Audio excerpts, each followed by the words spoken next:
This video is sponsored by Exter. Hey, it's me, the disembodied hand of Just Stop, and you should get the Extra wallet. Why? Well, check this out. You ever want to get your credit cards and you're having a hard time with regular wallets? Boom, you can get them just like that. You can put some money in there, and there's a tracker on the back. Not only that, but it's solar powered, and whenever you're looking for your wallet, if you get lost, you can check out the app. It's connected. You can look on the location, and when you get close to it, you can just ring. Ooh, that's a nice sound. You put that on your iPhone Plus. It's so nice. Also, look at other wallets. This wallet is useless in its current state. Not good enough. Get the Extra wallet. It's nice. Check out my affiliate link in the description. Discount code OOH. Hoarder! Alrighty, so our next case has to do with one Justice Stopicus the 69th. I'm here, Your Honor. You are charged with being a fucking furry on Twitter, bruh. How do you plead? Not guilty, Your Honor. Aight, I see you. How about you, prosecutor? Your Honor, I may be a young lizard scaly man, but I know a furry when I see one. That Danny Phantom impersonator right there, certainly without a shadow of a doubt, furry. He probably owns a DeviantArt account too. Excuse me, objection, lack of sufficient evidence. Oh yeah, Mr. Innocent? Let me just show you Exhibit fucking A. Also Exhibit Z, since I don't have anything else. One copy of Beastars, Volume 1, in the defendant's household. Not gonna lie, bruh. That's pretty substantial. That proves nothing. I just like the anime and manga. Oh really? Your Honor, is it not mentioned in the 4th Twitter commandment? If thou watches and or reads Beastars, art thou a furry and or hella fucking gay? Yeah, that is objectively correct. That's a fact, dude. Ben Shapiro style. I can prove to you I like the show beyond the anthropomorphic animals, promise. Is that so, huh? Well then you wouldn't mind if I tag along to see how you back up your statements. No. Also, why do you keep starting every sentence with a question? Well then, Judge, do you mind if I do a cross-examination? Yeah, sure, whatever. Look, man, I'm gonna be honest here. I've been high long before this trial started, so just do whatever you want until I come down from it. Alright, let's get to it. I suppose I need to explain what Beastars is to begin with. Have you seen Zootopia, Spock? That movie where predators and prey live together in what seemed like harmony, when really there were underlying tensions between them used as metaphors for race relations in the US? Bro, have you seen me? I'm a lizard. I'm a big-ass lizard, dude. Of course I've seen Zootopia. Fair point. Well, Beastars is if you took that idea to the complete next level. Instead of being predators and prey, they're classified as herbivores and carnivores. The distinction does make for a much different story, trust me. Our first introduction to what the world is like is through a character named Tim being chased and eaten by a classmate. Oh yeah.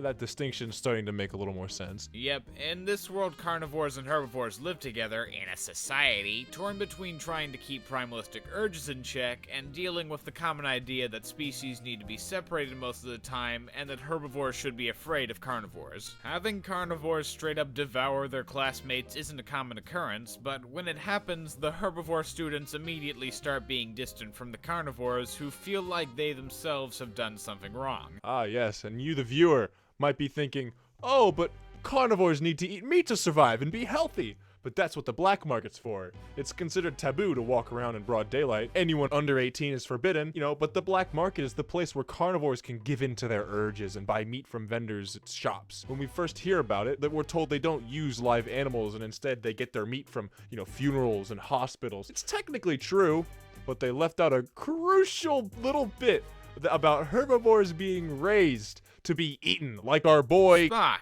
you were about to spoil the review. Oh, shit, sorry. Ain't I a fucking stinker? Anyway, later on in the manga, it's explained that hybrid couples are generally looked down upon in society since they don't fit cultural norms. Quote-unquote regular couples of the same species are given money to live off of once they get married, and they get even more when they have children. Despite that, as the manga goes on, more and more herbivore-carnivore couples and friendships start emerging from genuinely wanting to be with them, but in some cases, they give in to their instincts. Legoshi even gets to see how he would be treated when he walks with Juno and they're presumed a couple, getting free stuff and people clearing the way for them. Legoshi and Haru are constantly told and shown through other cases that their relationship can't work, and despite all of that they persist, even knowing that if they made it in their own species they'd get more benefits, even knowing that if they decided to not be together they would be less shunned by society, even knowing that hybrid children have a tougher time fitting in, they still persist. Legoshi goes on to meet with a new villain named Melon, who's a hybrid that does horrible things, but Legoshi is able to come to the conclusion it wasn't because he was a hybrid that he became evil, it's that society went against his very existence for being unnatural, and Melon chose to solve that with violence and never telling his mother. It's the classic Joker story. He became exactly what society saw him as because no one in that society was willing to give a shit about him. Plus, Melon's sinister demeanor is hidden by his appearance as a harmless herbivore, so when Legoshi chases after him in public, he's suspected of attacking Melon and chased by the police. All of this and many other problems only happening just because of basically assumptions. Wow, you talk a lot. You act like the police don't ever have anything to fear. Don't forget that the media highly publicize whenever some devouring happens, and just like in real life, it perpetuates the mentality of fear among people. Then for those who have devoured or thought of doing so, there's Gohan. That's right, the panpsychiatrist guy. Since he's a carnivore who can live completely off of bamboo, he knows the urges of carnivores, but doesn't have to give in to them. He helps the people that he suspects of being devourers and therapies them and then releases them back into society when he knows that they can make it into reality again. It kind of reminds me of, the guy who ate Tem but never got help for it. What was his name again?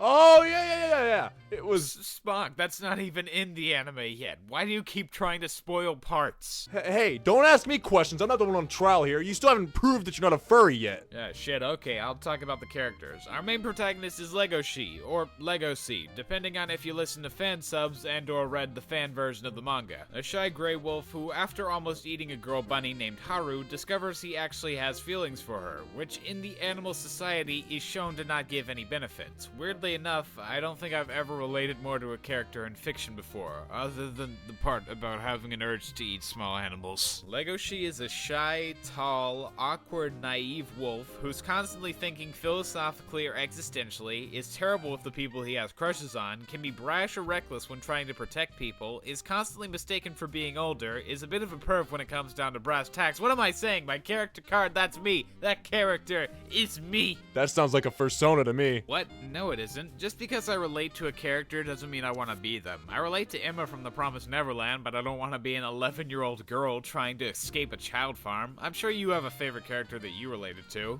Favorite character? Shit.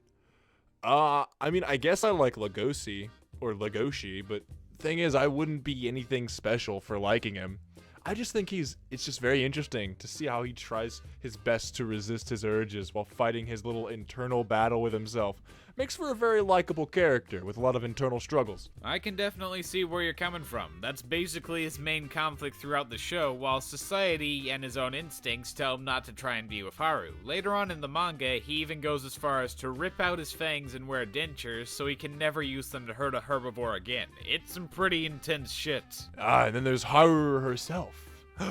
Gasp. Correct, my friend. The character behind way too much R34 for mortal eyes to recount. So, you looked at Rule 34, huh? Nope, but considering her early reputation in the show, it wouldn't take a genius to connect the dots. Haru has always had this problem of being a small white rabbit in a world of much bigger, more aggressive-looking creatures, so it would be common on her day-to-day for people to belittle her, think she's always in need of help, etc. I mean, I've looked at them, but that's besides the point. Furry. I'm leaning towards you not having a foot to stand on there, buddy. Shut it. Haru, talk about her psychological issues. So how'd she cure that? The audience might ask to themselves. Well, she realized that in her teens during the, the act, people would show that they didn't condescend to her or fear. They would constantly harm her. During that time, she could see people's true colors. She would be open to this happening a lot, so she got the reputation as the town well. Everyone's head of glass. She slowly loses this over time, but then there's that one scene. Wait, what scene? You know the one. The one everyone points to when they want to make the show seem like a certain type of show. Oh, that scene. I know that scene very well. Sounds like you might know the scene a little too well, huh?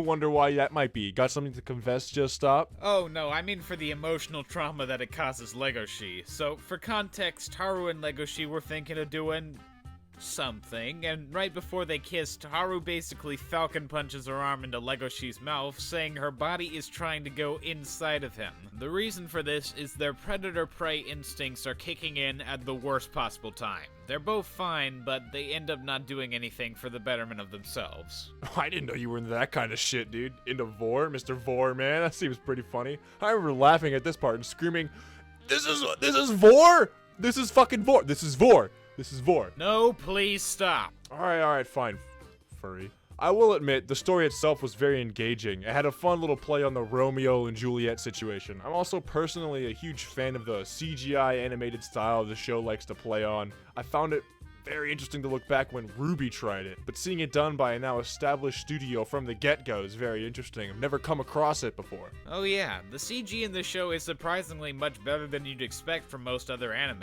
The stylistic art of the manga is good, but I think it translates even better to the screen in full 3D. The mix of 2D for background characters was also a choice I like, since they're almost indistinguishable from the 3D models, which just makes you appreciate it all the more. Not to mention all the tense scenes that have some pretty nice lighting from the characters interacting with the environment. When they do use the fully 2D scenes though, it can really pop and stand out to the eye. It's gotten used in the style like Louis' flashback or Haru's dream sequence. I found it curious that they would mix it up often. I found it also very artistic.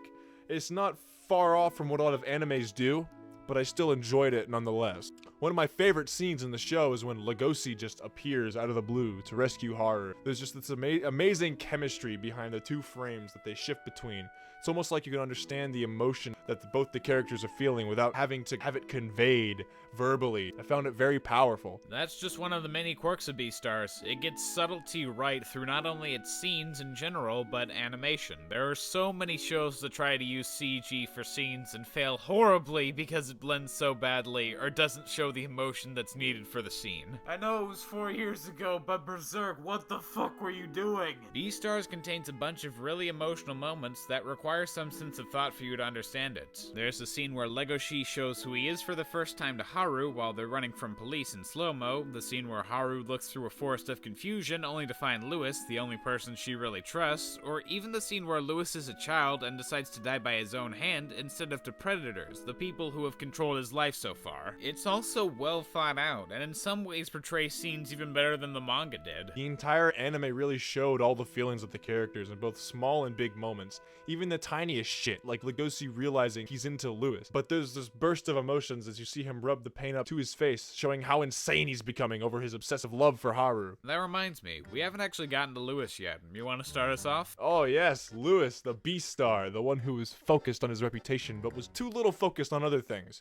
The one who went through, in my eyes, some of the biggest changes throughout the season. Found it quite interesting how his darkest secrets and his quote-unquote animal racism roots from the very place Legoshi ends up rescuing Haru from. The future Beastar, secretly a racist butthole. Well, I wouldn't say he stays that way completely throughout the series. His meltdown talking with Legoshi over Haru's disappearance does make him eventually come to help both her and Legoshi escape from the clutches of the mob boss. Plus, the ending sets up the next arc in the manga that I won't spoil, but it only further helps him understand predators as he goes along and sympathize with them as thinking creatures rather than just bloodthirsty beasts out for his flesh. No pun intended. Oh yeah, he's definitely changed, like I said, and it shows when he basically goes on a suicide mission to help Legoshi. But the backstory though, God, and to think that the only other person to see beyond Louis' ruse besides Haru and Legoshi was Juno. She wants everyone to see her as the most fit Beastar, but the only person that she can't get that affection from is Legoshi, who only really shows attention to Haru and Louis,